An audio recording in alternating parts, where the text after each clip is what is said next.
I am Michael Boyle. I have been a builder for 41 years in the United States.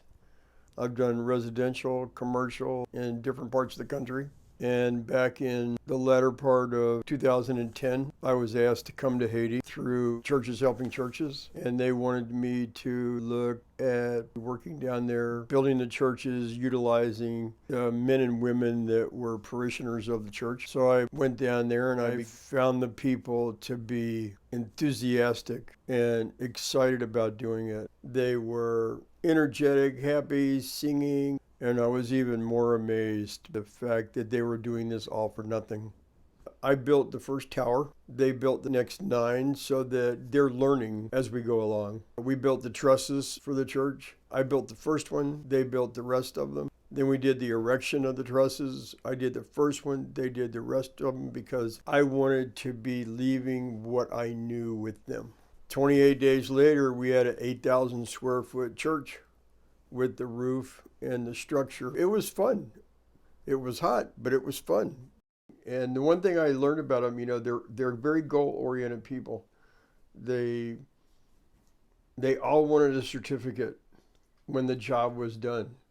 Now they were steel workers and concrete workers. I have pictures when we passed out the certificates. They would come over and they got a big smile on their face, and we took a picture of them holding their certificate, whether it was being a rigger, which is a guy that works up top, or being a guy that just fabricating, or a truss assembler, whatever it was. They were getting an education. Over the course of 2 years, we built 21 churches in all varying degrees of difficulty. They always rose to the occasion. And not only did they rise to the occasion, when we had new guys coming in where we were going to new churches, they started teaching. They were teaching the new guys, no, this is how you do this. All in all, it was a lot of fun and allowed me to really come to care about these people. I thought I had something that I could offer them that was better. Not just better today, but better for tomorrow. While I was going, I saw a community that was being built, and I knew instinctively that that wasn't enough. This isn't going to survive the way it is. It needed so much more. It needed everything. All they were was boxes that people could live in, but it still didn't address the issues that make it a self-sustained community. I got to talk to other pastors. I got to talk to educators. Anybody that they could communicate with me, or I could through a translator, to find out what we really needed to create for them. The one thing that kept coming back was the sustainability. It's like a light went off in my head. I realized exactly what I needed. And I designed the housing, and I took it back to them. They liked it, and it was safe. It was earthquake resistant, up to 8. On the Richter scale. Hurricane-wise, it would survive a 200-mile-an-hour burst. It's made out of steel and concrete, but yet it's still a home. It's aesthetically pleasing, and it has things that the people never had before. Electricity, 24/7.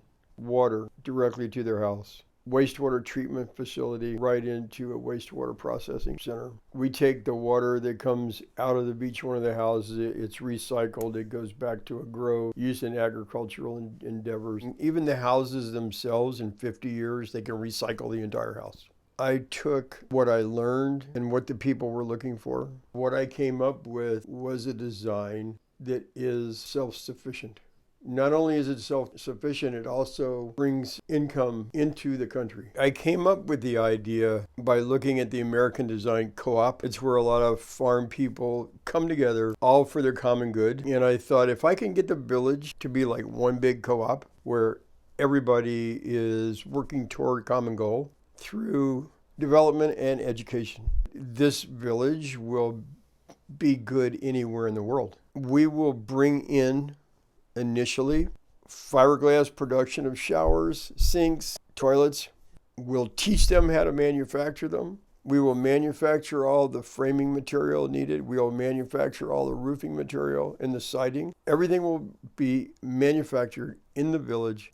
And I think that I have addressed everything that they could possibly need for the foreseeable future as well. After I had done the very first plat, I took it to some of my Haitian friends and I said, take a look at this and tell me what you see is missing. And I showed them where the pork production was and the egg production and the fryers and the roasters and the aquaculture and the hydroponics. I showed them where all that was.